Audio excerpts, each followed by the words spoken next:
Some web shop operators could be expanding their business. We'll tell you in what area coming up in the Bahamas tonight, the weekend edition. And coming up in sports, the countdown is on to next weekend's Eleuthero Regatta. The Bahamas tonight, the weekend edition starts now. Now in HD.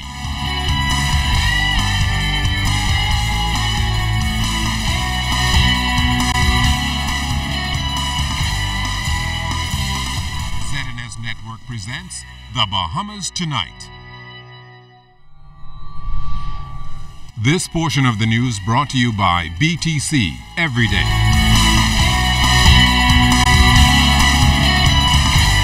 It's the weekend edition of The Bahamas Tonight. Good evening, everyone. I'm Karissma Robinson. Thanks for joining us. We begin this Sunday with health news as we now know the results of blood tests conducted on a Ukrainian national detained in hospital here in the capital last week. This follows public concerns on whether a case of the deadly Ebola virus was detected here in the Bahamas after rumors surfaced in social media. Jimenita Swain has tonight's top story. Days after that alleged Ebola scare caused panic on social media nationwide, officials from the Ministry of Health revealed the conclusive results of the additional tests conducted on the blood sample of that Ukrainian victim that died of malaria here in the Bahamas, and not Ebola. Health Minister Dr. Perry Gomez explained the findings at a press conference Sunday morning. Laboratory tests were done at the Centers of Disease Control and Prevention in the United States of America to establish the presence of any other infectious diseases, including Ebola virus. All tests done were negative. Dr. Gomez was also questioned about the timing of the ministry's response in light of the fact that online voice notes about the suspected case of Ebola had gone viral. We had to wait until Parliament was finished for me to make a statement, and that turned out to be very late at night. But it wasn't entertained until, I would say, around 6 o'clock, when we appreciated how viral the thing had become. Officials from Doctors Hospital, the Ministry of Health, and the Department of Public Health collaborated on the case. Doctors Hospital Chief Medical Officer Dr. Charles Diggis outlined the sensitivity in revealing any information about the case in light of public health implications of the diagnosis. About whether that was an opportune time to release information to the public. We understood that the priority needed to be the care to treatment of the individual, the protection of the institution, and the collaboration between public health and ourselves to make sure that the overall Bahamian health was not at risk. Doctors Hospital Chief Executive Officer Charles Seeley also listened to the voice notes that went viral, but admitted there was no immediate information to identify a primary source. I can speak very comfortably and say that there is a stringent protocol in the institution that we maintain privacy and confidentiality of our patients. To the extent that an investigation was launched in our institution, the answer is no, as to whether one of our persons may have offended. Health officials maintain that if there is a threat to public health, they will address it. For now, they say they will remain vigilant in protecting the public's health, but stress that there are no additional screenings in place following that bogus Ebola scare. Jimenita Swain, ZNS Network News. Meanwhile, Acting Chief Medical Officer in the Ministry of Health, Dr. Dylan Brennan, explained the protocols addressing infectious diseases. He confirmed that health officials, along with Border Patrol personnel, activated a specific plan, but he admits it's unlikely anyone with an infectious disease can be prevented from coming onto our shores. Because one of the big things that was noticed with Ebola, especially in West Africa, is there are lots of healthcare workers that are being affected by the disease. So we have to make sure that we're protecting the people who are taking the opportunity and the charge to take care of the person who is potentially infected. Then once you isolate the patient and you protect all of your personnel, that you contact the right people. So we have the numbers for our Department Public Health Surveillance Unit that have been distributed to the Ministry of Health. You let us know exactly what you think is going on. We then mobilize our team to be able to help respond to whatever the issue is. Government is one step closer to regularizing and legalizing web shops now that the gaming bill has been passed in the lower chamber. And two leading accountants are weighing in on the impact this move will have on the country's financial services industry. That story tonight from Scieska, Adderley. Global financial experts viewing regularizing and legalizing gaming as a contentious issue. This is why partner at PricewaterhouseCoopers accounting firm Gowan Bowe stressed the need for the government to address any potential issue affecting the sector before it poses a serious threat to our financial services reputation. If the banks say no to having this money come into the system, how is government then going to correct that? Because it then will still have, what you will, the shadow banking system, because the monies won't be into the banking system. So where is it going to go? So whilst the actual participation in gaming may be legal, the movement of the currencies earned by the gaming is still not brought into the formal economy.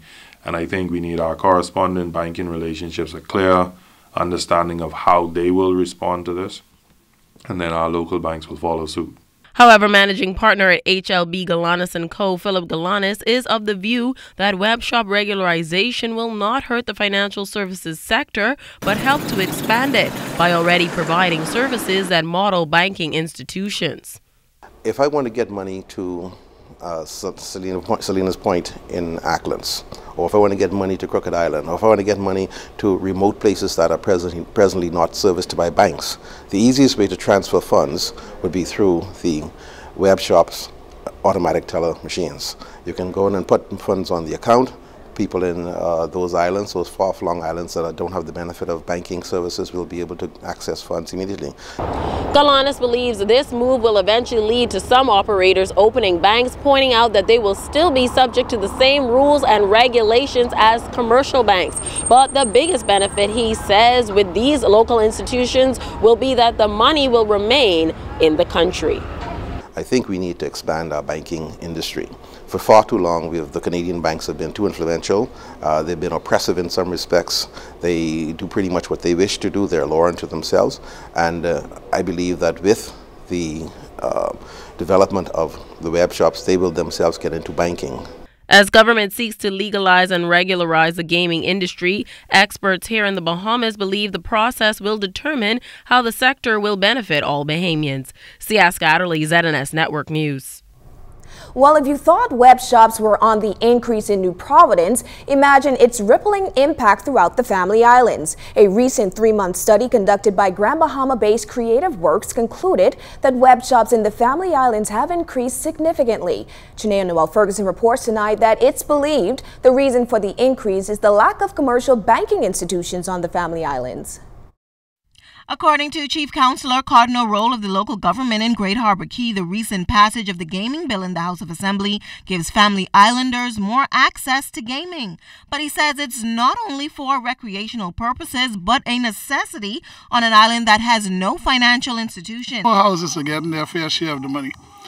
And I think the reason why too, because we haven't established earlier to put a bank here in the Berry Islands. They're looking at volumes. But I went to a lot of family islands. They have banks on islands that I'm sure that they don't, the revenue is not as good as what's here in the Berry Islands. Rolle noted the island's thriving economy, which boasts of a number of resorts and marinas and second homeowners. More attention, he says, must now be given to this issue. Now, Prime Minister Perry Christie also expressed concern over the impact of unregulated web shops on the financial sector. Rolle feels Family Islanders have no other option. Yeah, people are using these web shops as banks, and the government really need to look at it, or any other banking institution that wants to come in here, but I really would prefer the Bank of the Bahamas. Our news team spotted a number of popular web shops on the island. Their presence is said to be welcomed as they have brought additional employment. But the island's chief councillor maintains that persons must still be guarded by their finances. The number of houses are not as negative as people are towards themselves and their discipline. Because if you know that you have a family to feed, how could you take all your earnings and go to the number place? If you know you didn't pay your rent or your light bill, or you didn't buy a grocery for your children, or you didn't pay the school fee, electricity bill and all that. You need to have a balance, man. You can't just take all your money and go in the numbers and then cry. From Great Harbor Key, I'm Genea Noel-Ferguson, ZNS Network News.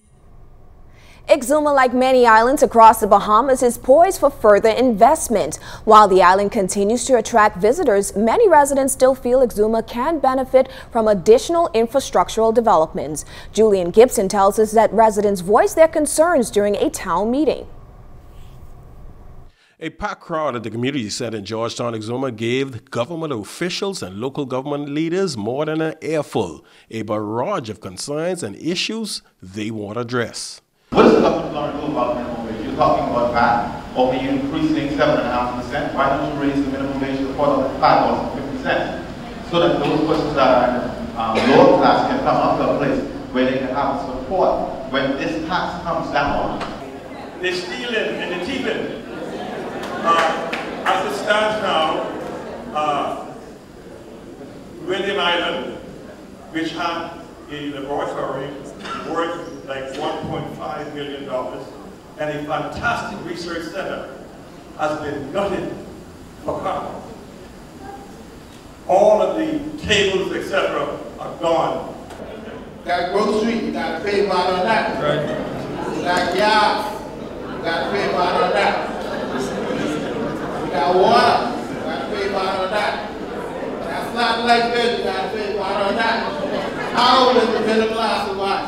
Speaking for the people in Bahamas, 714. Now on hand to offer solutions to the concerns by residents and visiting friends of Exuma was Foreign Affairs Minister and Minister with responsibility for immigration in the country, the Honorable Fred Mitchell, Minister Danny Johnson, Minister Michael Alquitas, and Area Member of Parliament and Parliamentary Secretary, Mr. Anthony Morse. Here in Exuma, we've been losing a lot of homes and businesses that were being destroyed by fire. So that community, along with some of the communities and persons who were concerned, got together and we made donations to acquire a fire truck, and we built a little station to house that fire engine, and it is our plan to use that as a pilot project going forward. Now, it was not only a venue for residents to vent their frustrations, but some of the residents put forward suggestions to make Exuma even better. Now, the event was staged by the Exuma Local Government District, headed by Chief Councillor Leonard Dames. He plans to have more town meetings in the future to better propel the island of Exuma. Reporting for the ZNS News Network, I'm Julian Gibson.